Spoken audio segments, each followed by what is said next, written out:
हरे कृष्णा हरे हरे हरे राम राम राम हरे हरे। ओम नमो भगवते वासुदेवाय। ओम नमो भगवते वासुदेवाय। ओम नमो भगवते वासुदेवाय। नारायणं नमस्कृत्यं नरं चैव नरोत्तमं देवीं सरस्वतीं व्यासं ततो जयामुदीरये। नष्टप्रायेषु अभद्रेषु नित्यं भागवत सेवया भगवति उत्तम श्लोके भक्तिर्भवति नैष्ठिकीम्। कृष्णाय वासुदेवाय देवकी नंदनाय च नंदगोपकुमाराय गोविन्दाय नमो नमः। ओम अज्ञानतिमिरान्धस्य ज्ञानाञ्जनशलाकया चक्षुर्मृतं येन तस्मै श्री गुरवे नमः। श्री चैतन्य मनोभीष्टं स्थापितं येन भूतले स्वयं रूप कदा मह्यं ददाति स्वपदान्तिकं। नमः ओं विष्णुपादाय कृष्णपृष्ठाय भूतले श्रीमते भक्ति वेदांत स्वामी इति नामिने। नमस्ते सारस्वते देवे गौरवाणी प्रचारिणे निर्विशेष शून्यवादी पाश्चात्य देशकारिणे। जय श्री कृष्ण चैतन्य प्रभु नित्यानंद श्री अद्वैत गदाधर श्रीवासादि गौर भक्तवृंद। हरे कृष्ण कृष्ण कृष्ण हरे हरे हरे राम राम राम हरे हरे। गुरुवे गौरचंद्राय राधिकाय तदाले कृष्णाय कृष्ण भक्ताय तद्भक्ताय नमो नमः। हरे कृष्ण। आप सभी वैष्णवों का भागवतों का इस भागवत प्रसंग में बहुत बहुत स्वागत है, अभिनंदन है। श्रीमद् भागवत के में लोग प्रथम स्कंद के 8वें अध्याय के ऊपर चर्चा करने का प्रयास कर रहे हैं। इसमें महारानी कुंती भगवान श्री कृष्ण से प्रार्थना कर रही हैं और भगवान के भगवत्ता का, भगवान के सुंदर लीलाओं का भगवान के सामने बखान कर रही हैं, अपने विनम्रता का भी बखान कर रही हैं। क्या चाहती हैं? तो कह रही हैं कि दुखी हमको दे दो। इस सब के रूप में भगवान से स्तुति करती हैं। और उसके बाद भगवान की जो दिव्य लीलाएं हैं, जिसको साधारण व्यक्ति नहीं समझ सकता, ऐसे ऐसे लीलाओं का भी वर्णन करती है कि आपकी लीलाएं बहुत ही विस्मयकारी होते हैं। भगवान उन विस्मयकारी लीलाओं को अगर कोई देखता है, पढ़ता है, सुनता है तो समझ नहीं पाता कि परात्पर ब्रह्म परमेश्वर भगवान श्री कृष्ण जो हैं इस तरह के लीलाओं को क्यों करते हैं। ऐसे सामान्य जैसे लगने वाली लीलाएं जब भगवान प्रदर्शित करते हैं तो भगवान में भी लोग साधारण मनुष्य की वृत्ति बना लेते हैं कि भगवान भी कोई भगवान नहीं है, वो हमारे और आपके जैसे सामान्य पुरुष हैं। देखने में, लीलाओं में वो सामान्य पुरुष हो सकते हैं, लेकिन उनकी लीलाएं हमेशा दिव्य होती। वो कभी भी भौतिक स्तर पर कोई भी कार्य नहीं करते। भगवान कृष्ण की कुछ भी क्रियाएं हो, लीलाएं हो, वचन हो, वाक्य हो, ऐसे ही नहीं कहा गया। सबके पीछे कुछ न कुछ शास्त्रिक रहस्य होता है, भक्तों के भाव होते हैं और हम मानवों के कल्याण हेतु ही किए जाते हैं। बस इसे समझने में हमें कहीं ना कहीं भूल होती है, जिसके कारण हम उन लीलाओं को समझने में चूक कर देते हैं। यहाँ तक कि अजन्मा होकर के भी भगवान जन्म लेते हैं और फिर इस धराधाम को छोड़ करके अपने धाम में चले जाते हैं। तो हमें लगता है कि भगवान का भी जन्म और भगवान की भी मृत्यु होती है। रूपाल ने समझाया जैसे पूर्व दिशा से सूर्य उदय होता है और पश्चिम दिशा में सूर्यास्त हो जाता है। सूर्योदय और सूर्यास्त के बीच हमें सूर्य दिखाई देता है, लेकिन सूर्यास्त से लेकर के सूर्योदय के बीच हमें सूर्य जब दिखाई नहीं देता तो इसका अर्थ ये नहीं है कि सूर्य कहीं चला गया या सूर्य गायब हो गया, मर गया, ऐसा नहीं है। वो रहता है, बस हमें दिखाई नहीं देता। उसी प्रकार भगवान जब धरती पर प्रकट होते हैं तो सूर्य के भांति प्रकट होते हैं, और अप्रकट होते हैं तो सूर्य के भांति ही अप्रकट होते हैं। उनकी निरंतर लीलाएं चलती रहती हैं। इसको अब तक अभी माता कुंती ने वर्णन किया था और हम लोगों ने समझने का प्रयास किया। आज श्लोक संख्या 33 देखेंगे, अध्याय 8 स्कंद 1।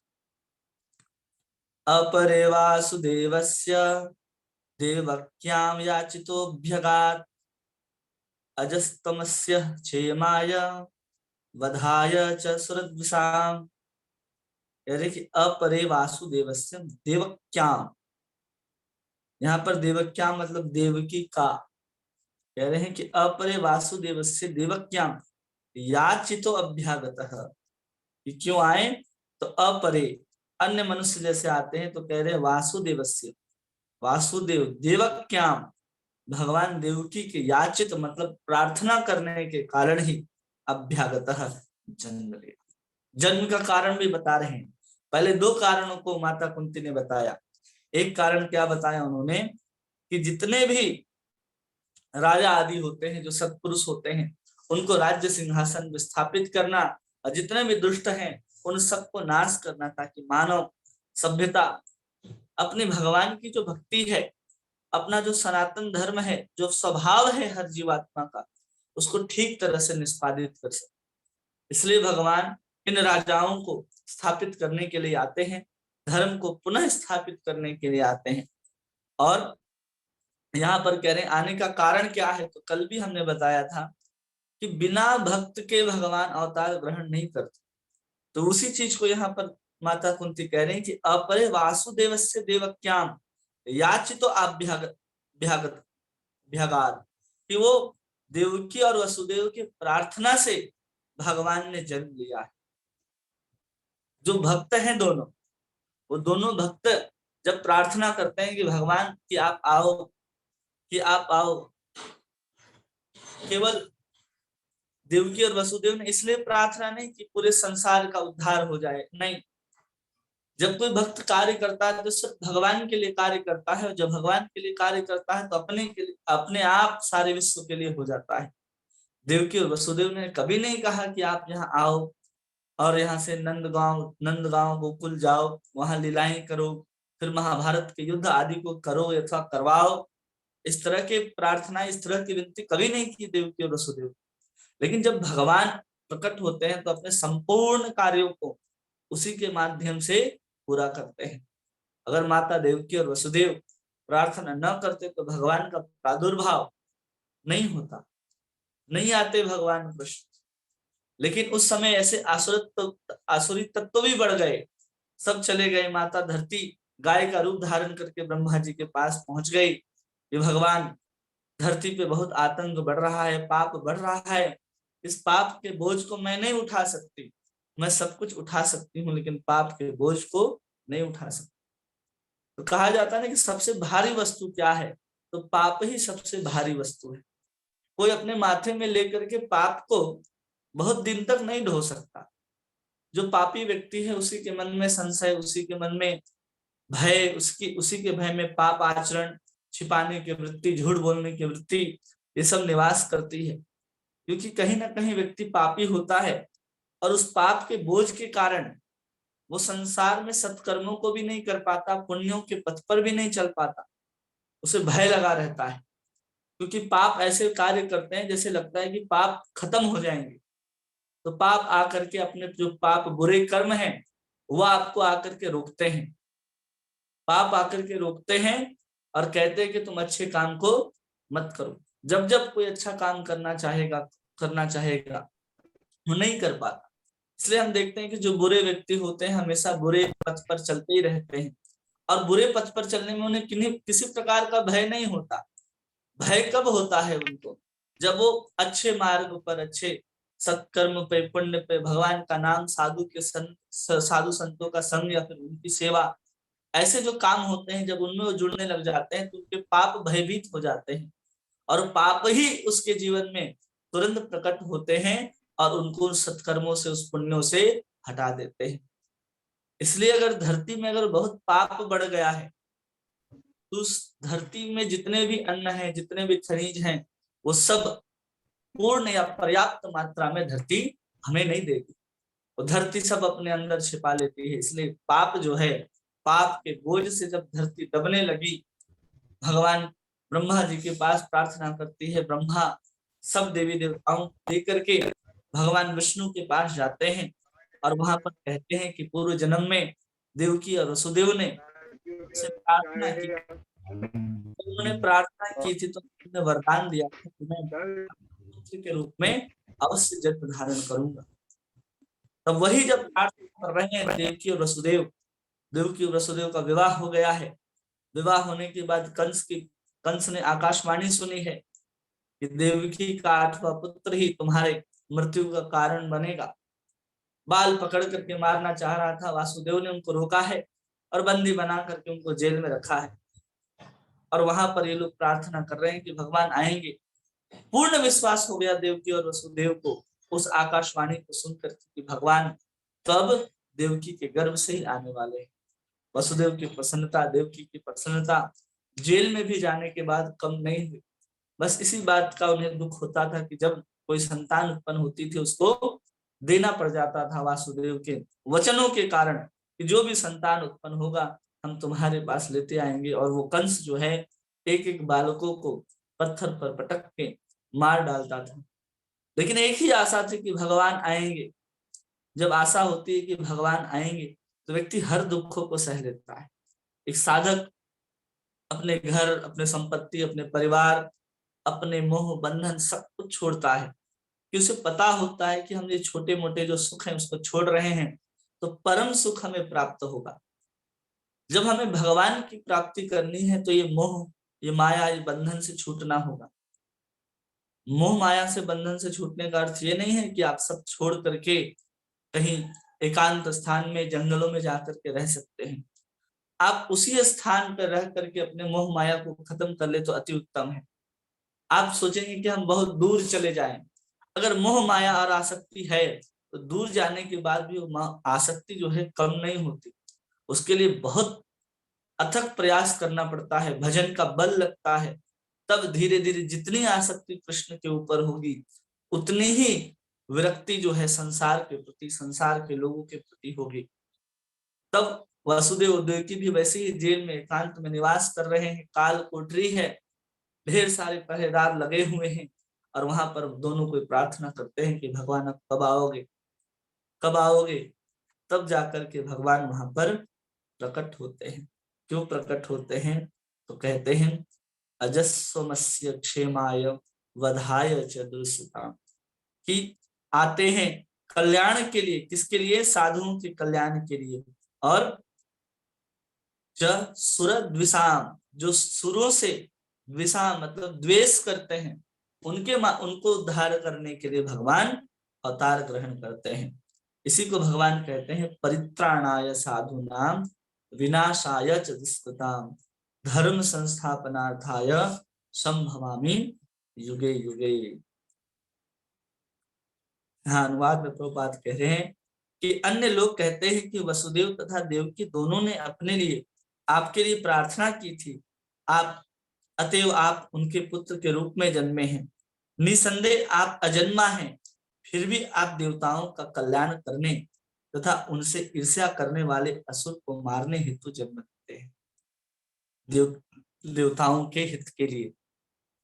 रामचरितमानस में कहते हैं कि सुर, संत, धेनु, सबसे पहले बोलते हैं जो सुर हैं, जो अच्छे लोग हैं उनके लिए, ब्राह्मणों के लिए, संतों के लिए और गायों के लिए भगवान अवतार ग्रहण लेते हैं। हम लोग कहते हैं नमो ब्राह्मण देवाय गौ ब्राह्मण हिताय च। भगवान क्यों अवतार लेते हैं? नमो ब्राह्मण। ब्राह्मण कौन है? हम लोग इतने दिन से ब्राह्मण ब्राह्मण समझते आ रहे हैं कि ब्राह्मण कौन होता है और ब्राह्मण बंधु या द्विज बंधु कौन होता है? पूरा श्लोक कैसे? नमो ब्राह्मण देवाय गौ ब्राह्मण हिताय जगत हिताय, जगत हिताय के लिए, जगत के हित के लिए, कृष्णाय गोविंदाय नमो नमः। कि भगवान जगत के हित के लिए अवतार लेते हैं, और इस जगत के हित के लिए जब भगवान अवतार लेते हैं तो भगवान की जितनी भी लीलाएं हैं वो सब जगत के हित के लिए ही होती हैं। ऐसा नहीं है कि भगवान आनंद के लिए ही सिर्फ आए। आनंद तो कुछ भी करेंगे तो आनंद ही प्रकट होगा, क्योंकि स्वयं आनंद सच्चिदानंद विग्रह है। वो कुछ भी करे तो आनंद आएगा, वो कुछ बोले तो आनंद आएगा, कुछ करे तो आनंद आएगा, चले तो आनंद आएगा। सब में भगवान आनंद ही आनंद भर देते हैं, क्योंकि भगवान के अंदर ऐसी दिव्य शक्ति है, दिव्य भगवान है कि उनके लीलाओं को, उनकी क्रियाओं को, उनके वचनों को सब दिव्य हो जाते हैं। सब दिव्य कैसे हो जाते हैं? क्योंकि भगवान स्वयं दिव्य होने के कारण सब वस्तुओं को दिव्य करने में समर्थ होते हैं। तो इसलिए भगवान अवतार लेकर के आते हैं, और देवताओं के कल्याण के, जब भी भगवान अवतार लिए हैं तो देवताओं के कल्याण के लिए ही अवतार लेते हैं, क्योंकि देवता भी गए स्तुति करने के लिए, भक्त भी भगवान को पुकार रहे हैं, जो जितने भी जगत के अच्छे लोग हैं सब भगवान को पुकार रहे हैं। भगवान का अवतार होता है। भगवान वामन अवतार लिए तो अपने बड़े भाई इंद्र की राज्य को वापस करवाने के लिए भगवान ने अवतार ग्रहण किया है। जब भगवान राम आए हैं तो कौशल्या और दशरथ के हित के लिए, साथ साथ पूरे के पूरे अयोध्या वासियों के हित के लिए आए हैं, और साथ में देवताओं की कामनाओं को पूर्ण करने हेतु जो बड़े बड़े राक्षस थे, कबंध आदि, रावण आदि जो राक्षस थे, उनका उद्धार करने के लिए भी भगवान आए हैं। जब कृष्ण अवतार लेते हैं तो भी इसी कार्य से भगवान अवतार लेते हैं कि कैसे देवताओं की कार्य भी पूर्ति हो जाए, कैसे संतों का भी उद्धार हो जाए, कैसे भक्तों के साथ मिलना हो जाए, और कैसे पूरे पूरे जगत का हित हो जाए। तो भगवान सुंदर उपदेश, सुंदर लीलाओं को हमारे सामने प्रकट करते रहते हैं। तो बात तात्पर्य में कह रहे हैं कि यह भी कहा जाता है कि भगवान को पुत्र रूप में प्राप्त करने हेतु वासुदेव और देवकी ने पूर्व जन्म में सुतपा और कृष्ण के रूप में कठोर तपस्या की थी। इसके रूप में की थी? सुतपा और कृष्ण के रूप में कठोर तपस्या की थी, जिसके फलस्वरूप भगवान उनके पुत्र के रूप में प्रकट होंगे। और भगवत गीता में पहले ही घोषित किया जा चुका है कि संसार के समस्त मनुष्यों का कल्याण करने हेतु और असुरों को भौतिकतावादी नास्तिकों का विनाश करने हेतु प्रकट होते हैं। भगवान जब भी प्रकट होते हैं तो असुरों का नाश होता है। लेकिन चैतन्य महाप्रभु एक अद्भुत अवतार है जिसमें उन्होंने असुरों का नहीं नाश किया है, बल्कि उनके अंदर की जो आसुरी वृत्ति है उन आसुरी वृत्तियों का नाश किया है। जब हरिदास ठाकुर के साथ नित्यानंद प्रभु गली गली प्रचार करने के लिए निकले हैं, इस सब को कह रहे हैं हरि नाम लो, हरि नाम लो, हरि नाम लो। उसी समय जगाई और मधाई दोनों भाई आराम से बैठ करके मटके में शराब लेकर के बैठे थे और शराब पी रहे थे। जब हरि बोल बोलते थे तो गालियां देते थे वो दोनों। अब नित्यानंद प्रभु के अंदर इतनी करुणा कि उन्होंने देखा कि इनका उद्धार तो हम जरूर करेंगे, क्योंकि इनका उद्धार होना बहुत जरूरी है। जो जितने पापी हैं कलयुग में उतना जल्दी उनको कृपा नित्यानंद प्रभु के द्वारा मिल सकती है। बस हम अपने आप को उतना पापी, उतना निकृष्ट समझे, बनाना नहीं है, अपने आप को उतना निकृष्ट समझना है। वो जगाई और मधाई शराब के मटके लेकर के बैठे रहते थे। अब जब जाकर के नित्यानंद प्रभु बोले कि तुम हरि बोल, हरे कृष्ण बोलो, वो गालियां निकालते थे मुख से, लेकिन ऐसा कुछ नहीं कहते थे। जो आसपास के लोग थे इसको देख रहे थे कि नित्यानंद प्रभु इनको जगाई और मधाई को जाकर के बोल रहे हैं हरि नाम लो, और बाकी लोग तो भयभीत हैं।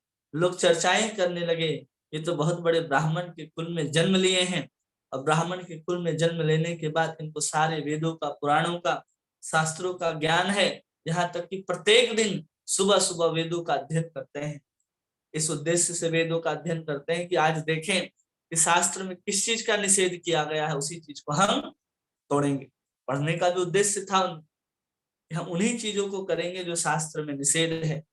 जितने प्रकार के गलत काम होते हैं, दुराचार होते हैं, व्यभिचार होते हैं, चोरी करना हो, किसी को परेशान करना हो, गंगा के किनारे घूमते थे, कोई माताएं बहनें आती थी उनके साथ दुर्व्यवहार करना, या फिर उनके मटकों को फोड़ देना, कोई बूढ़ा व्यक्ति अगर स्नान कर रहा है तो उसको डुबा देना, ये सब काम जो उनको आता था समझ में, सब उस नशे में करते थे, लेकिन कभी भी नाम नहीं लेते थे। अब नित्यानंद प्रभु उनके सामने प्रकट हुए हैं और कह रहे हैं हरिदास ठाकुर और नित्यानंद प्रभु की हरि बोल, हरि बोल। और वो गंदी गंदी गालियां नित्यानंद प्रभु को दे रहा है। नित्यानंद प्रभु को लगा चलो कोई बात नहीं, शराब के मटकी लेकर के भागना जब शुरू करता है नित्यानंद प्रभु के पीछे, नित्यानंद प्रभु भागना शुरू करते हैं कि मार ही देगा। अब इसको देख करके कुछ देर के बाद देखते हैं कि अब पीछा नहीं कर रहा है। फिर वापस आते हैं कि वृक्ष के नीचे वो शराब की मटकी लेकर के बैठा था और नित्यानंद प्रभु तुरंत पहुंच जाते हैं और बोलते हैं हरि बोल। जैसे वो हरि बोल बोलते हैं, वो शराब का मटका उठा करके नित्यानंद प्रभु के माथे पे दे मारता है और नित्यानंद प्रभु का जो सर है फूट जाता है, रक्त की धारा प्रवाहित होने लगती है। हरिदास ठाकुर जोर जोर से चिल्लाने लगते हैं चैतन्य महाप्रभु का नाम। चैतन्य महाप्रभु तुरंत वहां पर प्रकट होते हैं कि नित्यानंद प्रभु को किसने मारा। देखते हैं कि जगाई और मधाई अभी भी शराब पी करके वहीं पर उपस्थित हैं। उनके हाथ ऊपर करते ही सुदर्शन का आवेग आ जाता है, सुदर्शन चक्र उनके हाथों पर घूमना शुरू करता है। नित्यानंद प्रभु देखते हैं कि अरे इस अवतार में तो भगवान ने संकल्प लिया है कि मैं किसी को नहीं मारूंगा, ऐसे भगवान चक्र लेकर के किसी पापी का उद्धार करने लगे तो संसार में इस कली काल में एक भी जीव नहीं बचेगा जिसको सुदर्शन चक्र की आवश्यकता नहीं पड़ेगी। भगवान के चरणों को पकड़ करके बोलते हैं, हे आनंद कंद भगवान, कि आप ऐसा न करें, आप कृपा करने के लिए प्रकट हुए हैं, आप कृपा की मूर्ति हैं, स्वयं कृष्ण प्रेम लेकर के इस धराधाम में वितरित करने के लिए आप प्रकट हुए हैं भगवान। तो आप ऐसा करें कि सुदर्शन को वापस भेज दें और इनके ऊपर कृपा करें। जब सुदर्शन के आवेश को देखते हैं जगाई और मधाई, तो भगवान चैतन्य महाप्रभु कहते हैं कि जगाई ने मारा था, मधाई तो बोल रहा था कि बहुत अच्छे व्यक्ति हैं, संत हैं, मत मारो मत मारो। तो सबसे पहले मधाई को कृपा मिलती है और उसके बाद जगाई को गले से लगा करके उसको कृष्ण प्रेम दान कर देते हैं। उसके बाद से जगाई और मधाई संकल्प लेते हैं कि आज से हम कभी भी बुरे कार्य को नहीं करेंगे। वो फिर 128 माला प्रत्येक दिन करते थे, साधुओं की सेवा करते थे। साधुओं की सेवा, पहले जिस बूढ़े व्यक्ति को डुबा देते थे आज उन्हीं बूढ़े लोगों को स्नान करा करके उनके घर तक छोड़ते हैं। जिन माताओं और बहनों के साथ दुर्व्यवहार करते थे उनकी मटकी को खुद उठा करके उनके घर तक छोड़ते हैं। उनका कोई सामान लाना हो किसी साधु का, संत का, तो दुकान तक जाते थे, खरीद करके लाते थे, घाटों की सफाई करते थे, सबका जितना भी सेवा हो सकता था सब वो करना आरंभ कर देते थे। तो ऐसे चैतन्य महाप्रभु का जो अवतार है उसमें हमारा उद्धार करने के लिए केवल उन्होंने एक ही अस्त्र का उपयोग किया है, अपने कृपा का, और दूसरा हरि नाम का। वही हम इस संसार रूपी कुएं में पड़े हैं और संसार रूपी कुएं में पड़े रहने के कारण हरिनाम रूपी रस्सी हम पे कृपा के रूप में उतरी है कुएं के अंदर। लेकिन हम क्या कर रहे हैं कि नहीं, हम वहां से निकलना नहीं चाहते।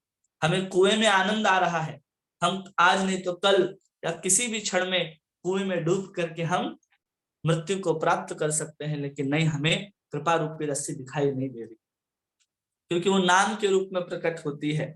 और नाम जब इतना साधारण लगता है जिसमें हरे कृष्ण और नाम शब्द है, तो हमें लगता है हमारा उद्धार कैसे कर देगा। एक बार की बात है कि एक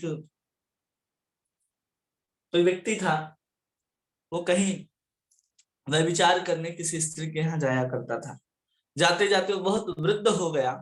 वृद्ध होने के बाद वो किसी कारण क्रोध से जा रहा था, सीढ़ियां से उतर रहा था, और इतना व्यभिचार करने के कारण यमराज जो है उसके सामने आकर के उपस्थित हो गए। और जैसे उसकी सीढ़ियों से पैर फिसलती है उसके मुख से गलती से हराम निकल जाता है। मुसलमान व्यक्ति था, केवल हराम बोलने के कारण यमदूत उसको छोड़ देते हैं और विष्णुदूत आकर के उसको भगवत धाम ले जाते हैं। तो किसी शब्द के साथ अगर राम कृष्ण जुड़ा हो तो भी हमारे जीवन का उद्धार होता है। चाहे हम नामाभास लें या फिर शुद्ध नाम ले, हमारा उद्धार अवश्य रूप में होगा।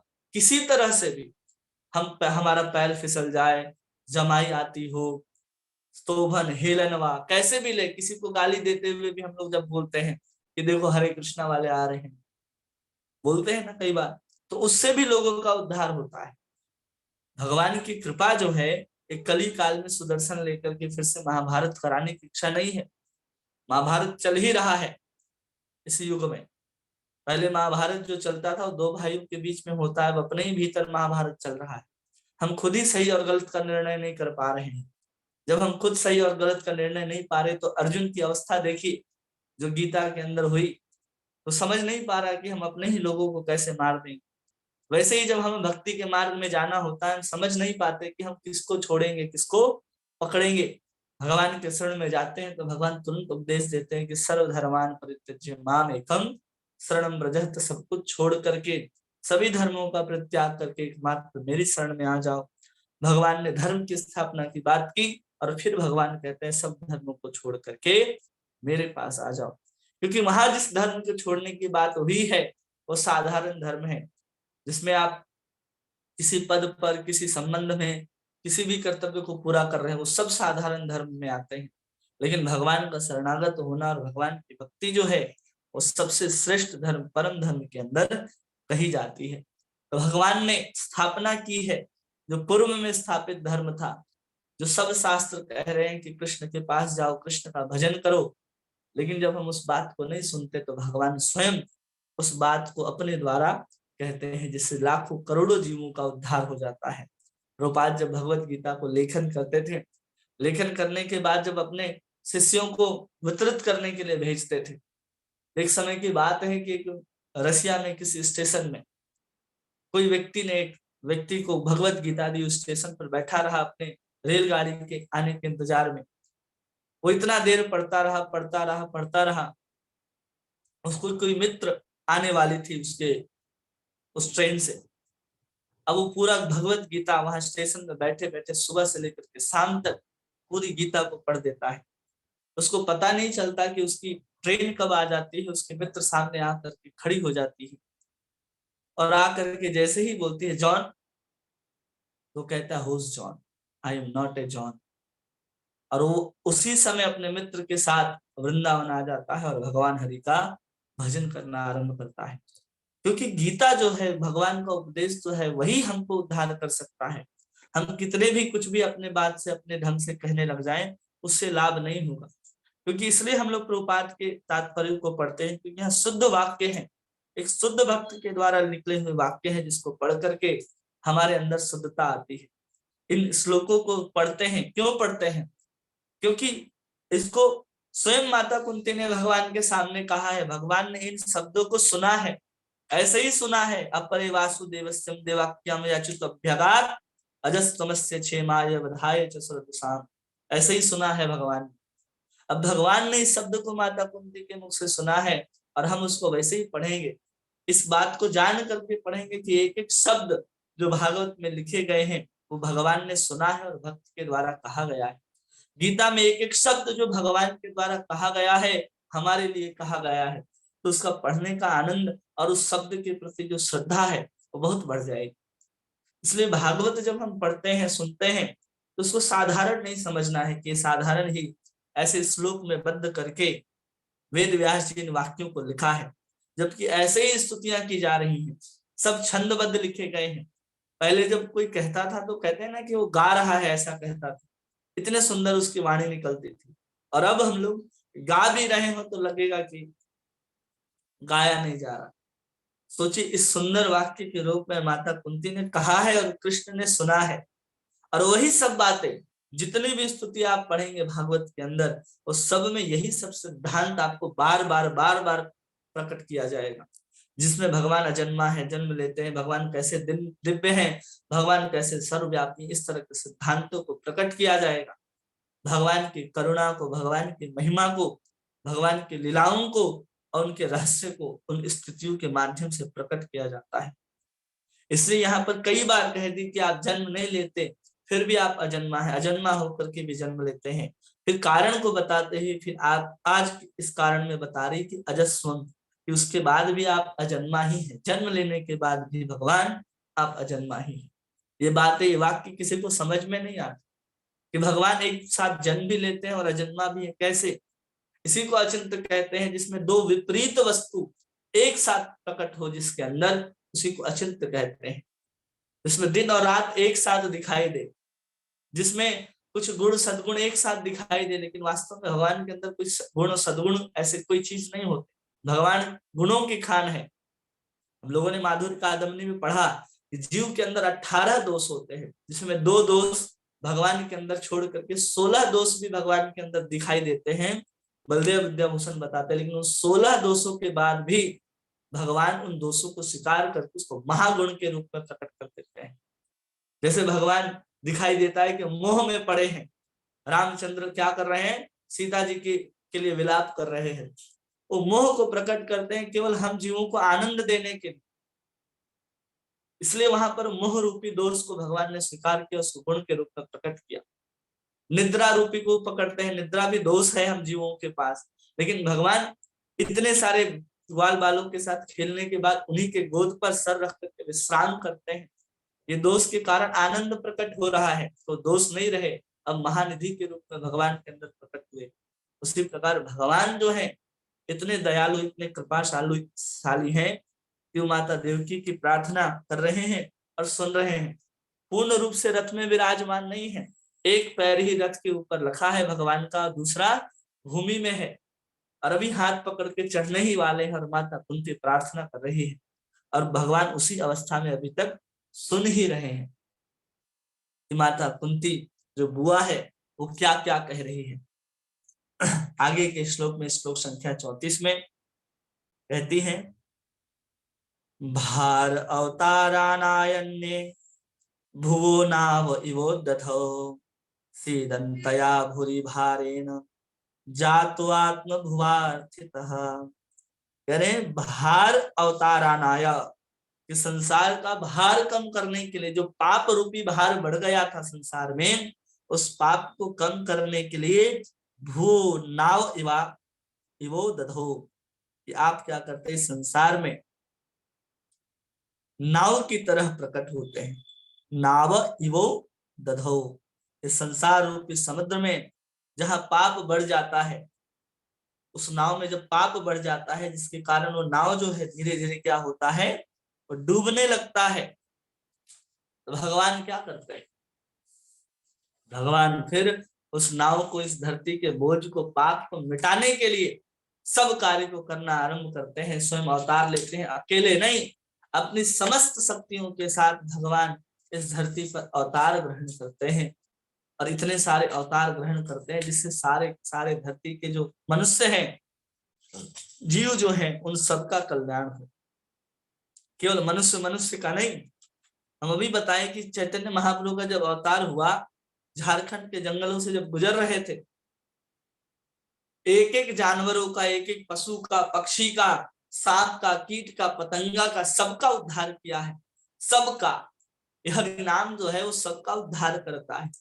जब भगवान स्वयं अवतार लेकर के आते हैं तो करोड़, 10 करोड़, 20 करोड़ लोगों का उद्धार हो सकता है, लेकिन वही भगवान का नाम, स्वयं भगवान ही कलयुग में नाम के रूप में अवतार ग्रहण करते हैं, तो अरबों लोगों का क्या, पूरे के पूरे संसार के जितने भी मनुष्य प्राणी में तो छोड़िए, जो अगर अन्य जीवों में हो, अन्य योनियों में भी हो, उनका भी उद्धार करने में समर्थ होता है।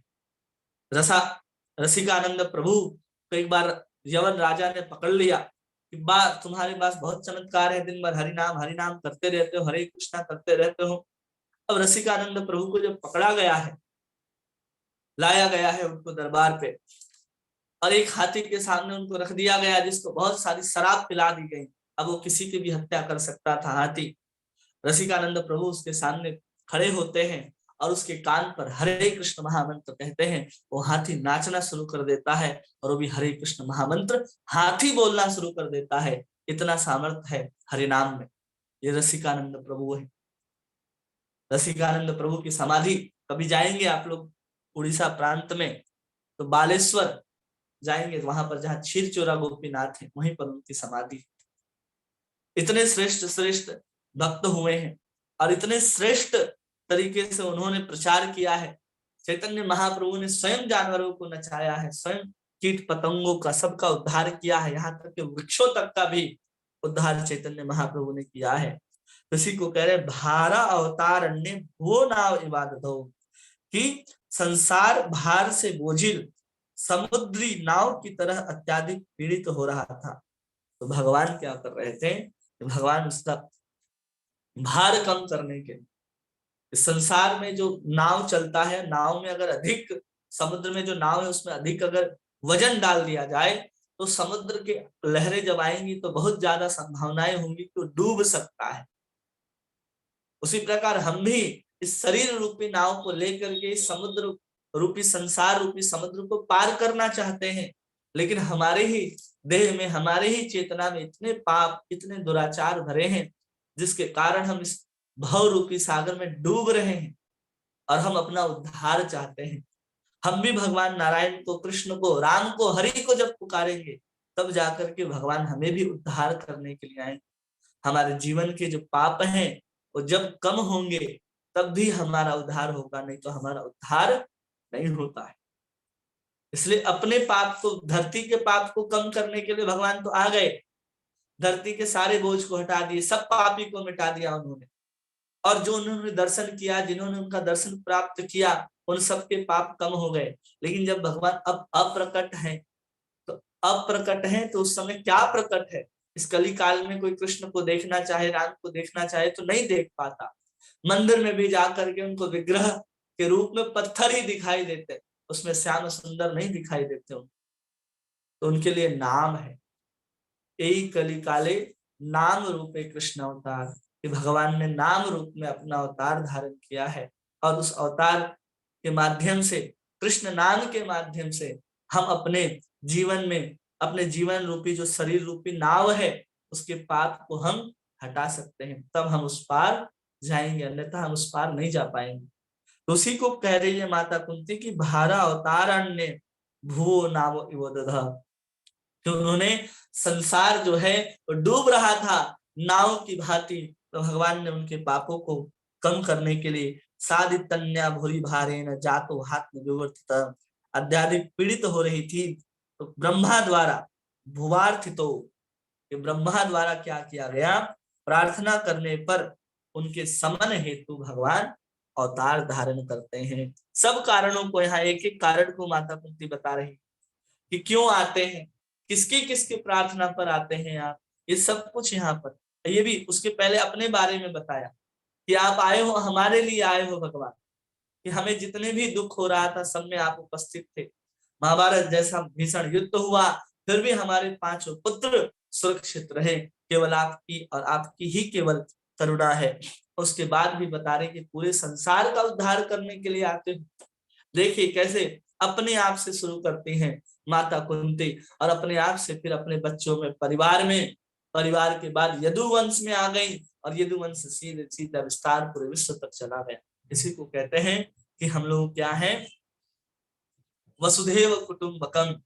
कि माता कुंती सिर्फ अपने लिए प्रार्थना कर रही थी पहले, अब प्रार्थना कर रही है पूरे के पूरे संसार के लिए। पूरा भाव अवतारण्य भूवो नाव इवो दधो, कि अब प्रार्थना कर रहे हैं तो पूरे के पूरे संसार के लिए आप अवतार लेकर आते हो।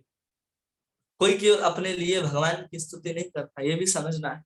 हम अपने स्वार्थ को लेकर के, सिर्फ अपने उद्धार को लेकर के हम भगवान के पास पहुंच जाते हैं कि भगवान हमारा उद्धार कर दो। हम अपना उद्धार चाहते हैं, सबका उद्धार नहीं चाहते। पहले जितने बड़े बड़े भक्त हुए सब चाहते थे कि पूरे के पूरे विश्व का उद्धार हो जाए। एक बार क्या हुआ कि राजा जनक, उनकी इच्छा हुई कि हम नर्क जाएंगे बस घूमने के।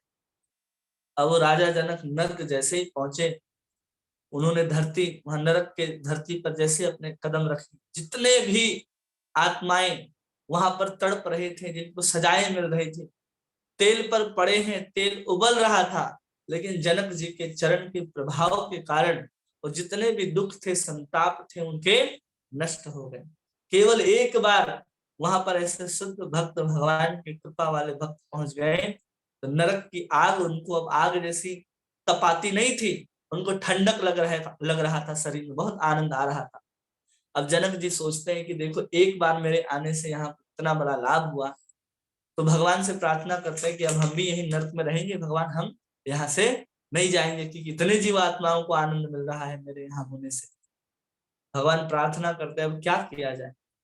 यमराज को बुलाते हैं कि यमराज ऐसा करो कि जनक के साथ जितने भी नरक में रहने वाले लोग हैं सबको मेरे धाम भेजो। अब यमराज वहां कहता है कि ऐसा कैसे संभव है कि आप कह रहे हो, तो हमारा तो नौकरी ही बंद हो जाएगा, हमारे यहाँ एक भी जीवात्माएं नहीं रहेंगी, सबको आपके यहाँ भेज दे तो हम क्या करेंगे। भगवान कहते हैं इंतजार करो, कलयुग आने वाला, तुम्हारे पास लोगों को रखने के लिए जगह नहीं होगा, अभी जितने भी लोग हैं उनको भेज। तो ऐसे महात्मा होते हैं कि सबका उद्धार चाहते हैं, सब अपना उद्धार नहीं चाहते। हम भी अपने जीवन में जितना चाहें उतने लोगों को हरिनाम दे सके, हरिनाम सुना पाए, तो हमारे लिए और उन जीवों के लिए उतना ही कल्याणप्रद होगा और भगवान उससे अत्यंत प्रसन्न होंगे। क्योंकि भगवान स्वयं जिस कार्य को करने के लिए आते हैं, आप सिर्फ हरिनाम दे करके, हरिनाम सुना करके उन लोगों का उद्धार कर रहे हैं, तो भगवान के लिए कितनी सहजता हो। भगवान आते हैं हम लोगों का उद्धार करने के लिए ही ना आए हैं। जिसको नाम का पता नहीं, जिसको धाम का पता नहीं, उनको आप भगवान की लीलाओं के बारे में सुनाइए, समझाइए, पुस्तकों का वितरण कीजिए, जिनके उनके जीवन में भी उद्धार हो। तब कहते हैं सिदंतयः, उनके जीवन के जो आर्त हैं, जो दुख हैं, वो क्या होंगे, वो कम होंगे। यही हो सकता है, भगवान आकर के सबको सुखी कर देते हैं, धाम ले जाते हैं अपने पास, अपने लीलाओं का आस्वादन कराते हैं, आनंद आता है। हम जिससे प्रेम करते हैं ना, वो हमारे पास हो तो आनंद आता है। हम जिससे प्रेम करते हैं ना, वो हमसे बात करे तो आनंद आता है। हम उसके साथ खेले रहें, कुछ भी करे तो आनंद आता है, उसको देखने में भी आनंद आता है, जिससे हम प्रेम करते हैं। तो जब हम भगवान कृष्ण से प्रेम करने लगेंगे और जब भगवान हमें प्राप्त होंगे, तो भगवान को देख के भी आनंद आएगा।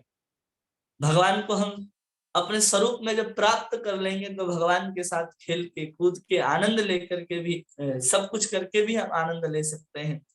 कभी भगवान के साथ गाय चराने को जाना हो, कभी भगवान के साथ किसी पेड़ पर चढ़ना हो, यमुना में तैरने की प्रतिस्पर्धा करनी हो, रेत पर खेलना हो, कबड्डी खेलना हो, कुछ भी खेलना हो, कृष्ण के साथ खेल सकते हैं।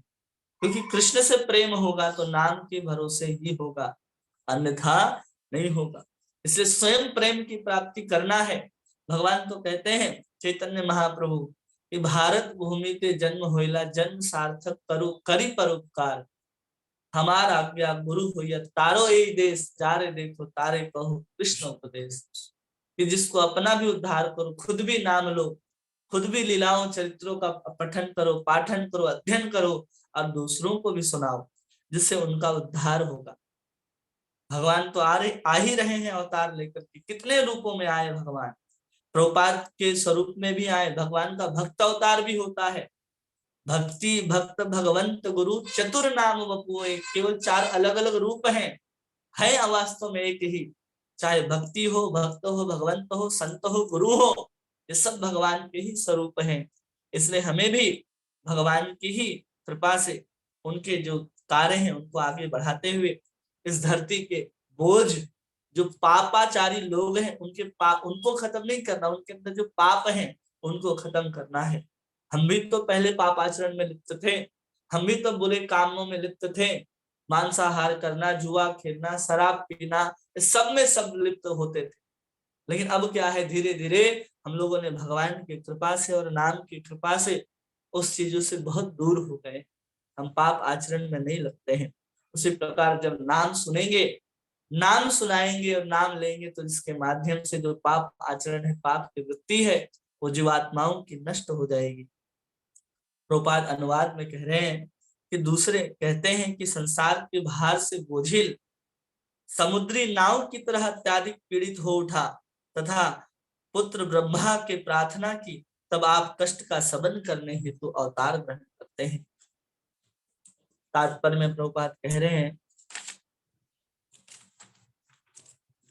कि सृष्टि के बाद उत्पन्न हुए ब्रह्मा प्रथम जीव है। जो सबसे पहले जब सृष्टि करते हैं तो उस समय सबसे पहले कौन जन्म लेते हैं, ब्रह्मा। और तथा श्री नारायण के प्रत्यक्ष पुत्र है वो। गर्भोदशाई विष्णु के रूप में नारायण सर्वप्रथम भौतिक ब्रह्मांड में प्रविष्ट हुए। आध्यात्मिक संपर्क के बिना पदार्थ की सृष्टि नहीं हो सकती। इस सिद्धांत का पालन सृष्टि के आरंभ से ही हो जाता रहा है। परम आत्मा ब्रह्मांड में प्रवेश कर गए और भगवान विष्णु के दिव्य नाभि से अंकुरित हुए कमल पुष्प से प्रथम जीव ब्रह्मा का जन्म हुआ। इसलिए श्री विष्णु पद्मनाभ कहलाते हैं। इसलिए विष्णु क्या कहलाते हैं? पद्मनाभ। आप कभी भी जाएंगे पद्मनाभ स्वामी के मंदिर में तो ऐसे ही स्वरूप का दर्शन होगा, जिसमें भगवान शेष शैया पर लेटे हुए हैं, उनके नाभि से कमल निकला है, उसके ऊपर ब्रह्मा जी हैं और भगवान एक हाथ भगवान शंकर के ऊपर शिवलिंग के ऊपर रखे हुए हैं। ब्रह्म आत्मभूत कहलाते हैं क्योंकि इनका जन्म माता लक्ष्मी के संपर्क के बिना साक्षात अपने पिता से हुआ है। डायरेक्ट भगवान ने संकल्प किया और भगवान से ये ब्रह्मा का जन्म हुआ। लक्ष्मी जी नारायण के निकट उपस्थित थी, भगवान की सेवा में तन्मय थी, तो भी लक्ष्मी जी के संपर्क किए बिना श्री नारायण ने ब्रह्मा को उत्पन्न किया। यही है भगवान की सर्वशक्तिमत्ता। हमें संतान की उत्पत्ति करनी होगी, किसी स्त्री की आवश्यकता होगी, किसी स्त्री को किसी पुरुष की आवश्यकता होगी। कोई स्त्री स्वयं से संतान उत्पन्न नहीं कर सकता और कोई पुरुष स्वयं से नहीं कर सकता, लेकिन भगवान तो सर्वशक्तिमान है। उन्होंने अपने संकल्प मात्र से पुष्प और पुष्प के ऊपर ब्रह्मा जी को प्रकट कर दिया। जो व्यक्ति अल्पज्ञतावश श्री नारायण को सामान्य जीवों के समान मानता है, उससे इससे शिक्षा ग्रहण करनी चाहिए। नारायण कोई सामान्य जीव नहीं है, वे साक्षात पुरुषोत्तम भगवान हैं और उनके दिव्य शरीर के सभी अंगों से, सभी इंद्रियों से संपूर्ण शक्तियां भरी हुई हैं। सभी इंद्रियों में संपूर्ण शक्तियां भरी हुई। जैसे हमें खाने के लिए मुख ही चाहिए, जीभ ही चाहिए, लेकिन भगवान आंख से देख भी ले तो भोजन को ग्रहण कर सकते हैं, क्योंकि उनकी सभी इंद्रियां सभी कार्यों को करने में समर्थ होती हैं। सामान्य जीव मैथुन द्वारा शिशु को जन्म देता है। इसके पास शिशु उत्पन्न करने हेतु कोई अतिरिक्त अन्य उपाय नहीं है, लेकिन सर्वशक्तिमान होने के कारण नारायण शक्ति की किसी शर्त से बंधे नहीं है। वे पूर्ण है, अपने विभिन्न शक्तियों के द्वारा अत्यंत सुगमता के साथ पूर्ण रूप से कुछ भी करने हेतु स्वतंत्र है। कुछ भी करने में भगवान क्यों स्वतंत्र है? क्योंकि भगवान सर्व स्वतंत्र है। उनकी हरेक इंद्रियां हरेक कार्य को कर सकती है। अतएव ब्रह्मा अपने पिता के सीधे उत्पन्न हुए, उन्हें माता के गर्भ में नहीं जाना पड़ा, इसलिए वो आत्मभू कहलाते हैं। इसलिए वो क्या कहलाते हैं? आत्मभू। यही ब्रह्मा इस ब्रह्मांड के सृष्टियों के प्रभारी हैं, जो सर्वशक्तिमान की शक्ति द्वारा गौण रूप में प्रतिबिंबित है। इस ब्रह्मांड मंडल के अंदर श्वेत दीप नामक एक दिव्य ग्रह है, जो क्षीरोदक्षाय विष्णु या परमेश्वर परमात्मा का धाम कहा जाता है। वो आंखों से नहीं दिखाई देता, इसी ब्रह्मांड के अंदर है। उसके लिए किसी वैकुंठ में, किसी ब्रह्मांड के बाहर जाने की आवश्यकता नहीं है। जो आज तक हम लोगों ने टीवी और सीरियलों में देखा कि जहां पर फनफनाते हुए सुंदर शेषनाग निवास करते हैं, दूध के फेन जैसे उबलते रहते हैं वहां के जो सागर हैं, और उसी के तट के किनारे खड़े होकर सभी देवता भगवान से प्रार्थना करते हैं, ये इसी ब्रह्मांड के भीतर है। वहां पर क्षीरोदक्षाय विष्णु शेष सैया पर लेटे रहते हैं, माता लक्ष्मी उनके चरणों की सेवा करती रहती है। ये इसी ब्रह्मांड में है, लेकिन वो दिखाई नहीं देता। उनको श्वेत दीप नाम से हम लोग जानते हैं। जब कभी ब्रह्मांड में कोई संकट उत्पन्न होता है, तो जिसे अधिशासी देवता नहीं सुलझा पाते, तो उनके निवारण के लिए ब्रह्मा के पास जाते। कोई भी समस्या आए देवी देवताओं के पास, तुरंत ब्रह्मा जी के पास जाते हैं कि ऐसी समस्या हो गई है, ऐसे ऐसे असुर फैल गए हैं संसार में। और असुरों को कब समस्या आती, देवताओं को कब समस्या आती है? ये दोषी है देवताओं का, कह सकते हैं कि देवता जब देखते हैं कि धरती में जो कुछ भी हो रहा है, उसके कारण जब देवताओं को यज्ञ का फल, यज्ञ नहीं होने लगता है, तब जब उनको परेशानी आती है, या कोई उनके स्वर्ग में आक्रमण कर देता है, तब उनको परेशानी आती है। अब जब तक धरती में लोग दुखी रहते हैं, तब तक वो किसी के पास नहीं जाता। ऐसा कब कम देखा गया है कि धरती के लोग ही केवल परेशान हो और देवता गए हो भगवान के पास। नहीं, जब धरती के लोग परेशान होते हैं तो संत ही पुकारते हैं, साधु ही भक्त ही पुकार करते हैं, देवता आपके लिए पुकार नहीं करते। इसलिए देवी देवताओं के पास जाने से बचो, वो अपने स्वार्थ के लिए वो भगवान के पास जाते, इसलिए वो स्वार्थी कहलाते। ये दोष भी कह सकते हैं देवताओं, क्योंकि उनका यज्ञ जब भगवान कृष्ण अवतार लेकर के आए और उन्होंने इंद्र की पूजा बंद करा दी और गोवर्धन की पूजा शुरू करा दी, तो देखिए कैसे इंद्र तिल मिला गया, अरे भगवान तो हम है, ये ब्रजवासी तो मेरी सेवा करते थे। वो तुरंत वृष्टि करना आरंभ करता है, घनघोर बारिश करना शुरू करता है, पूरे वृंदावन को, ब्रज को डुबाने में तुल जाता है कि अब हम पूरे वृंदावन को डुबा दे। तो ऐसे देवता होते हैं, इसलिए देवताओं के पास कम जाना चाहिए। जब उन देवताओं से भी उनकी समस्याओं का समाधान नहीं होता तो ब्रह्मा के पास जाते हैं। यदि ब्रह्मा के पास जाने के बाद वो भी नहीं सुलझा पाते तो क्षीरोदक्षाई विष्णु के पास जाते हैं और परामर्श करते हैं और उनसे अवतार लेकर के समस्या का समाधान करने हेतु प्रार्थना करते हैं। ऐसी समस्या कंस तथा अन्य राजाओं के शासन काल में उत्पन्न हुई। कंस था, जरासंध था, काल यमन था, ऐसे बहुत सारे राक्षस जो थे वो द्वापर में थे। समस्या उत्पन्न हुई और यह पृथ्वी असुरों के दुष्कर्मों से बोझिल हो। अन्य देवताओं सहित ब्रह्मा ने क्षीरोदक सागर के तट पर जाकर प्रार्थना की। तब उन्हें बताया कि भगवान श्री कृष्ण वासुदेव और देवकी के पुत्र के रूप में अवतरित होंगे, अथवा कुछ लोग कहते हैं कि भगवान का आविर्भाव ब्रह्मा द्वारा प्रार्थना करने से हुआ है। ऐसा कारण बता रही हैं और आगे अन्य कारणों को बताती हैं कि कैसे कैसे भगवान को हम प्रकट कर सकते हैं, सेवा कर सकते हैं, मुक्ति का लाभ उठा सकते हैं। इसके विषय में माता कुंती भगवान से प्रार्थना करती है। किन्हीं का कोई प्रश्न है जो आप पूछना चाहते हो, बताना चाहते हो, बता सकते हैं।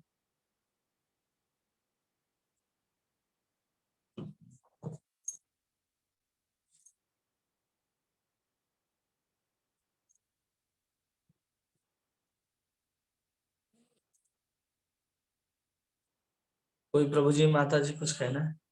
हरे कृष्णा प्रभु जी, दंडवत प्रणाम। हरे कृष्णा, दंडवत प्रणाम। कैसे है प्रभु जी? ठीक है प्रभु जी, बहुत अच्छा बताया आपने आज फिर दोबारा से कि किस दुआ। तरह से कुंती महारानी भगवान की स्तुति कर रही हैं, उनके ऐश्वर्यों का वर्णन कर रही हैं। आज प्रभु जी मुझे एक चीज बहुत अच्छी लगी आज की क्लास में, जो आपने बताई कि उदाहरण दिया कि जैसे उसके मुंह से हराम निकला, यानी कि किसी भी रूप में, किसी भी शब्द में अगर हम भगवान का नाम निकाल लें प्रभु जी, तो हमें देखो वो भी फल देता है, वो भी हमारा उद्धार कर देता है। जैसे हाँ आपने आज जगाई मिधाई का उदाहरण दिया और चैतन्य महाप्रभु के बारे में इतने विस्तार से वर्णन किया कि वो कितने सभ्यशील और सहिष्णु थे, दूसरों का भला चाहते थे। हम हमेशा अपने लिए ही कुछ सोचते हैं, मगर वो हमेशा चाहते थे कि ये हरि नाम सबके पास जाए और सबका उद्धार हो। तो बहुत ही अच्छा था प्रभु जी। हमें भी यही कोशिश करनी चाहिए कि जितना ज्यादा से ज्यादा हमारे मुंह से नाम निकले, हम लोगों में प्रचार कर पाए। जब ज्ञान नहीं था प्रभु जी तब तो अलग बात थी, बट अब लगता है कि चलो अब ज्यादा से ज्यादा लोगों से इसके बारे में बात करें, गीता भागवतम के बारे में बात करें। मैं तो प्रभु जी अपने 10th और 12th के बच्चों के से भी आजकल ना स्कूल में थोड़ा 10-5 मिनट के लिए उनसे भी बात करती हूँ कि मेरे प्रभु जी कहते हैं कि स्कूल में बच्चों से भी थोड़ा उनको वहीं से, उनकी लाइफ की स्टार्टिंग है तो थोड़ा थोड़ा उनको बताती हूँ कि आपको हाँ पता होना चाहिए कि गीता में क्या लिखा गया है, महाभारत में क्या लिखा है, भागवतम में क्या है, महाभारत में क्या हुआ, उसके पीछे क्या कहानी थी। तो बच्चों को तो ना प्रभु जी कुछ भी नहीं पता रामायण के बारे। आजकल के बच्चों को तो बिल्कुल कुछ नहीं पता, हमें तो फिर भी बहुत कुछ पता था, मतलब कि रामायण है, ऐसे ऐसे चरित्र पता थे। आजकल के बच्चों को तो बिल्कुल ब्लैंक है प्रभु जी, कुछ नहीं पता उनको। तो वहां भी प्रभु जी थोड़ी थोड़ी चर्चा करते हैं। तो आपको फिर कोटि कोटि नमन प्रभु जी, आप तो इतना इसके प्रचार प्रसार के लिए इतनी मेहनत कर रहे हैं और हम सब सौभाग्यशाली हैं जो इस ग्रुप में आपसे जुड़े हैं। इस प्रचार प्रसार में कहीं ना कहीं सूक्ष्म रूप से 0.1% ही सही, 0.01% ही सही प्रभु जी आपका हिस्सा है। धन्यवाद प्रभु जी। हरे कृष्णा। हरे कृष्णा।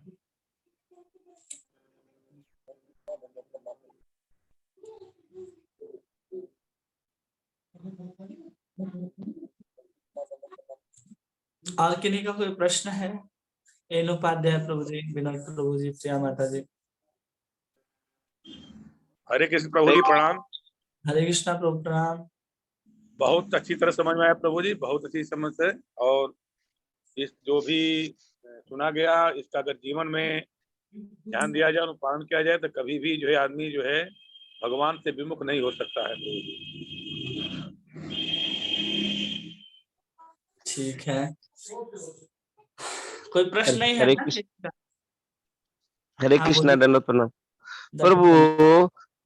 जैसे हम विष्णु पुराण में देखा था प्रभु, तो उसमें शिव का प्रकट विष्णु से होता है। फिर शास्त्र में भागवतम में लिखे हैं कि पृथ्वी का सबसे पहला जीव ब्रह्मा है, ब्रह्मा से फिर वो प्रकट शिव जो है। तो क्या सही है प्रभु? जो भागवत में लिखा है ना प्रभु, वो सत्य है कि नारायण से ब्रह्मा का जन्म होता है। ये सिर्फ लीला के तहत है। अगर तीनों को देखा जाए तो जीव तत्व है ब्रह्मा, और जो शिव तत्व है वो जीव तत्व भी नहीं है। तो इसके बारे में हमने विस्तार से हम समझे हैं कि शिव तत्व कौन है। तो लीला के तहत अलग अलग पुराणों में उन देवताओं के प्रति, उनके प्रति लोगों की श्रद्धा जागृत हो, इसलिए वहां पर इस तरह की लीलाओं को घटित किया जाता है। और वो सब लीलाएं वास्तव में किसी न किसी कल्प में, किसी न किसी मनवंतर में घटित होती हैं। इसलिए उस तरह के पुराणों में उस तरह की चर्चाएं की जाती हैं।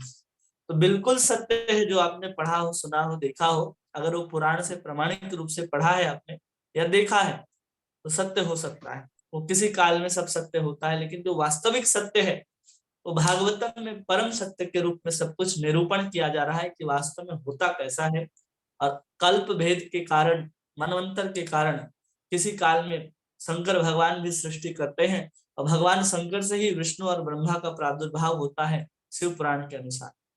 विष्णु पुराण के अनुसार जो आप बता रहे हैं वैसा होता है, अलग अलग पुराणों के अनुसार वैसा चलता रहता तो हम मैंने भक्त को किस रूप से बताएंगे प्रभु? यही बताएंगे कि ब्रह्मा जी से शिव प्रकट हुए हैं, यही बताना है ना प्रभु? है। लीला के रूप में शिव ब्रह्मा जी से प्रकट हुए, ओके प्रभु। लेकिन वो प्रकट और अप्रकट जैसे वस्तु नहीं है भगवान शिव, ठीक है? वो सदा से प्रकट है। केवल लीला के लिए वो ब्रह्मा जी के माथे से प्रकट होते हैं। हरे कृष्ण प्रभु जी। हरे कृष्णा। एक चीज थोड़ा सा स्पष्ट चाहते थे प्रभु जी कि ये भगवत गीता, श्रीमद् भागवत जो है, कब जो है वेद व्यास जी ने इसका रचना किया था? ये आज से लगभग 5000 वर्ष पूर्व इसकी रचना की गई थी, जब भगवान इस धरती को छोड़ करके चले गए थे।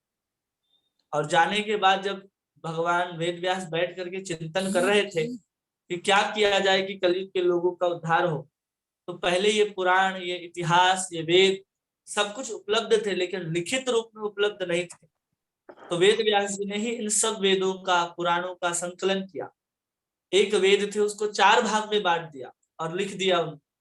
तो वही यजुर्वेद से फिर ऋग्वेद, फिर उसी यजुर्वेद से अथर्ववेद, और फिर उसी से सामवेद रचना हुई। पहले एक ही वेद था जिसका नाम यजुर्वेद था, उसको उन्होंने 4 भाग में बांटा, और उसी वेद को समझाने के लिए इतने सारे उपनिषद लिखे, और उन उपनिषदों के ज्ञान को समझाने के लिए उन्होंने पौराणिक कथाओं का संकलन किया गया, जिसको हम लोग पुराण कहते हैं, जिसको पंचम वेद भी कहा जाता है। तो सब कुछ 5000 वर्ष पूर्व लिखा गया। उसके पहले सब थे, लेकिन लिखा नहीं गया था। सबको स्मृति याद हुआ करते थे, तो लोग एक दूसरे को सुनाते रहते थे, तो परंपरा से ज्ञान आते रहता था। लेकिन पता चला कि परंपरा भी नष्ट हो सकती है, कुछ भी हो सकता है, तो उसको उन्होंने लिख दिया, और वही आज हम लोगों के पास पुराण के रूप में, वेद के रूप में उपलब्ध है। हरे कृष्णा प्रभु। बहुत अच्छा समझ में आया। और किन्हीं का कोई क्वेश्चन है तो बोलिए प्रभु, नहीं तो फिर कुछ मैं मेरा मन में आ रहा है तो मैं बोलूंगा प्रभु।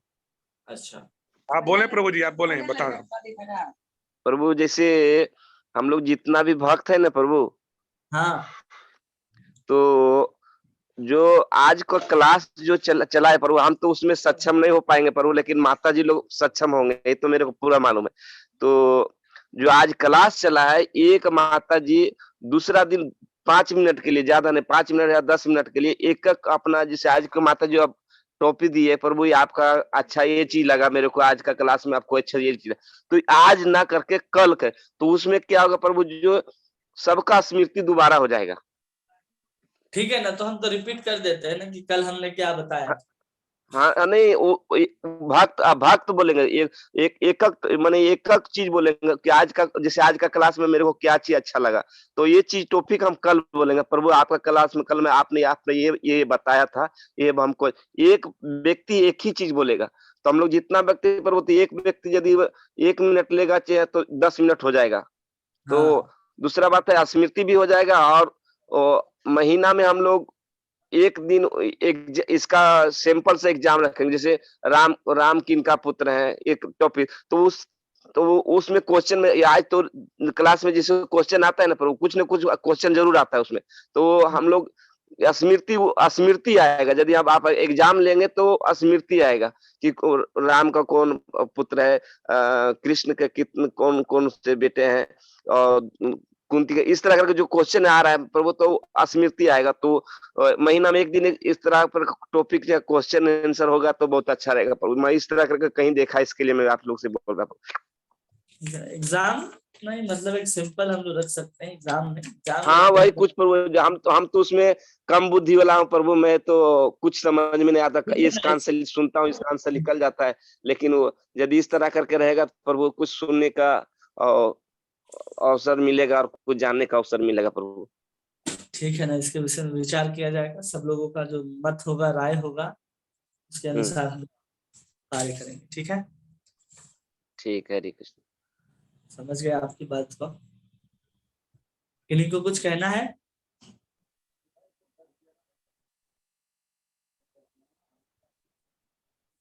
हरे कृष्ण प्रभु जी, दंडवत प्रणाम प्रभु जी। हरे कृष्ण, दंडवत प्रणाम। प्रभु जी, हमेशा की तरह हर बार मैं काम करती रहती हूँ और उतना ही सुन पाती हूँ, और इतनी अच्छे पॉइंट्स होते हैं, मैं सोचती हूँ कि मैं आपसे कहूंगी एंड में, लेकिन सब माइंड से निकल जाता है। पर फिर भी प्रभु जी, बस बार बार जो एक मेन फोकस रहता है ये यही कि भगवान की कृपा जो मैं महसूस करती हूँ ना, कि आपने जो जगाई मधाई वाला इंसिडेंट बताया आज फिर, कि नित्यानंद प्रभु कितने दयामय है, मतलब, और आज भी हमारे लिए भगवान ने, मतलब भगवान तो हमेशा से ही दयालु हैं, दया के पूरे सागर ही है वो तो, और उन्होंने हमारे लिए कितनी कृपा की कि नाम में पूरी अपनी शक्ति डाल के रखी हुई है। लेकिन प्रभु जी, हमें महसूस क्यों नहीं होती? मतलब मैं भी जप कर रही हूँ, लेकिन मतलब मैं अभी भी ऐसा लगता है कि मेरे और भगवान के बीच में एक कोहरा है, एक पर्दा है, वो कब हटेगा प्रभु जी? कोई इसकी क्या, कोई नाम जप की, जैसे मैंने और ग्रंथों में पढ़ा है कि निश्चित संख्या होती है, उसके बाद हटता है, ऐसा कुछ है क्या? पर्दा वो हट जाएगा, फिर हम ज्यादा महसूस कर सकेंगे मतलब भगवान के प्रेम को। मतलब हमें सब पता है कि ऐसा है, लेकिन अभी भी हम महसूस नहीं कर पा रहे हैं। वो हो सकता है हमारे ही कुछ अपराध रहे हों, और कुछ हमारे जो कर्म है ऐसे है शायद। पर प्रभु जी, वो कब होगा ऐसा कि हम वो महसूस कर पाए भगवान के प्रेम को?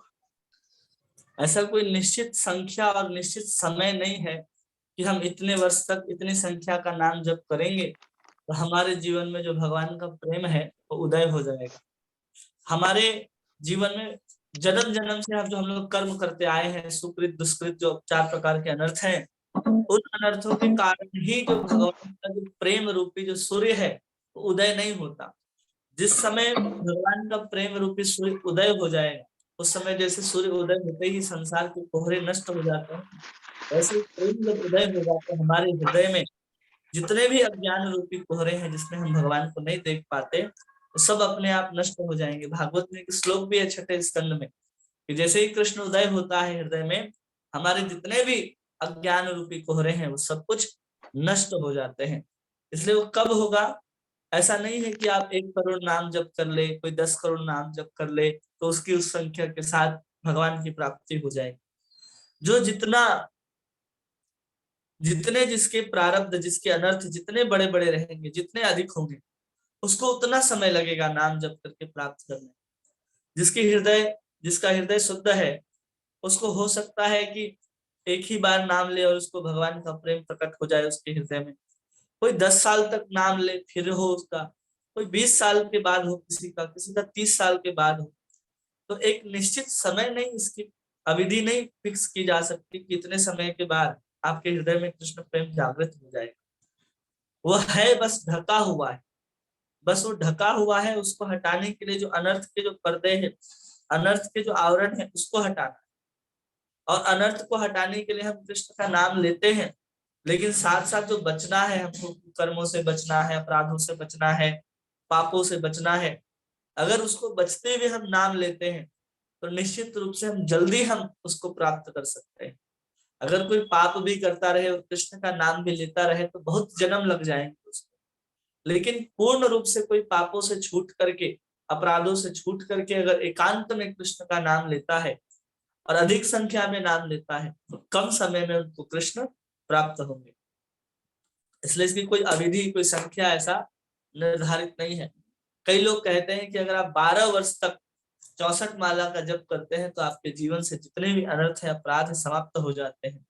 भक्ति सिद्धांत सरस्वती ठाकुर कहते हैं कि 3 महीने में आपके अनर्थ समाप्त हो सकते हैं।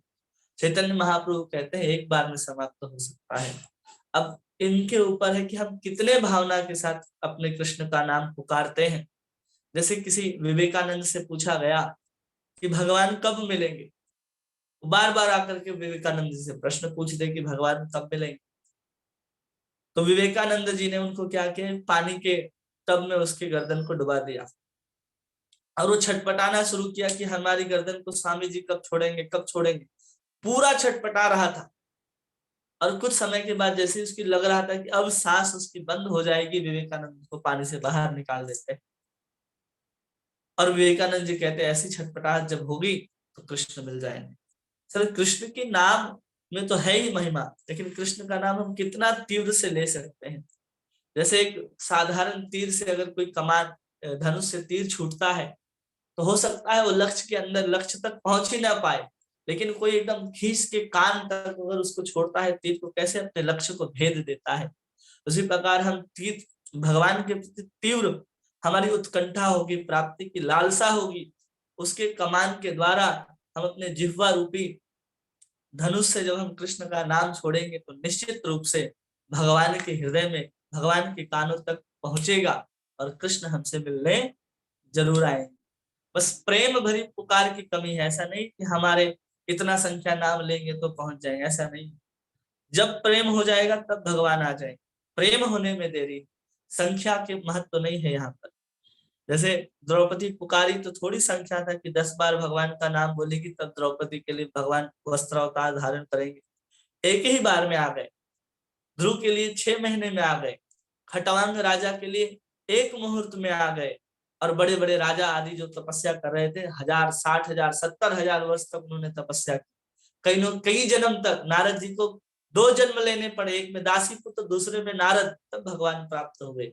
तो ऐसा अगर हम सोचते हैं कि इतने वर्ष में हमें हो ही जाएंगे तो विश्वास रखना बहुत अच्छा है, क्योंकि भाव भक्ति के लक्षण है आशा बंद समुत्कंठा, कि हमें आशा बंद होना चाहिए कि कृष्ण मिलेंगे, लेकिन उसके साथ एक तीव्र लालसा भी अपने अंदर होनी चाहिए कि कृष्ण हमें इसी जीवन में प्राप्त करना है। तब हम जब कृष्ण का नाम लेंगे तो कम समय में हम कृष्ण को प्राप्त कर सकते हैं। बहुत बहुत धन्यवाद प्रभु जी, बहुत सही बताया आपने। मैं ध्यान रखूंगी और अपनी भाव भक्ति को बढ़ाऊंगी प्रभु जी। धन्यवाद। हरे कृष्णा। ठीक है, और किन्हीं का कोई प्रश्न है, कुछ कहना चाहते हैं कोई? ओजस्वी माता जी, कल्पना माता जी, अंजलि माता जी, रानी खराबे माता जी, आप लोग कोई प्रश्न नहीं पूछते?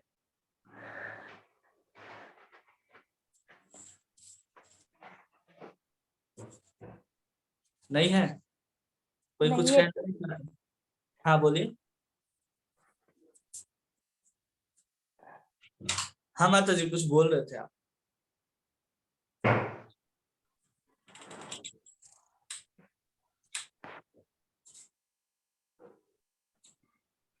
आवाज नहीं आ रही, शायद आप बोल रहे।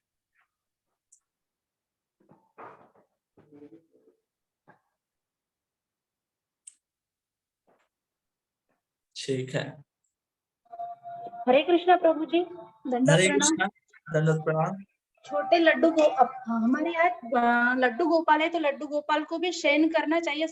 रात को करते हम तो ऐसे हाँ। खड़े में कि ऐसे सुलाना चाहिए? सुलाना चाहिए। ऐसे लेटा के। हाँ, हरे कृष्णा प्रभु जी। हरे कृष्णा।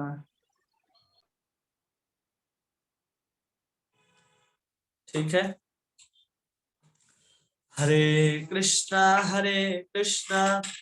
कृष्ण कृष्ण हरे हरे, हरे राम राम राम हरे हरे। वाञ्छाकल्पतरुभ्यश्च कृपा सिन्धुभ्येव च पतितानां पावनेभ्यो वैष्णवेभ्यो नमो नमः। अनंत कोटि वैष्णव वृंद की जय। नामाचार्य श्री हरिदास ठाकुर की जय। हरे कृष्ण महामंत्र की जय। सर्वगोस्वामी वैष्णव वृंद की जय। राधा माधव अष्ट सखी वृंद की जय। श्री श्री गौर निताय भगवान श्री राम की जय। लाल की जय। ग्रंथराज श्रीमद्भागवत महापुराण की जय। श्री प्रभुपाद की जय।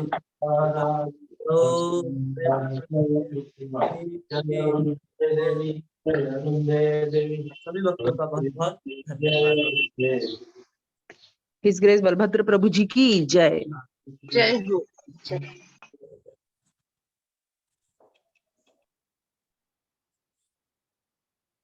हरे कृष्ण प्रभु जी, धन्यवाद, प्रणाम। हरे कृष्णा दंडवत प्रणाम। हरे कृष्णा प्रभु जी दंडवत प्रणाम। हरे कृष्णा दंडवत प्रणाम। हरे कृष्णा प्रभु जी दंडवत प्रणाम। हरे कृष्णा दंडवत प्रणाम। हरे कृष्ण प्रभु जी दंडवत प्रणाम। हरे कृष्णा दंडवत प्रणाम। हरे कृष्ण प्रभु जी। कृष्णा हरे कृष्णा दंडवत प्रणाम प्रभु जी माता जी।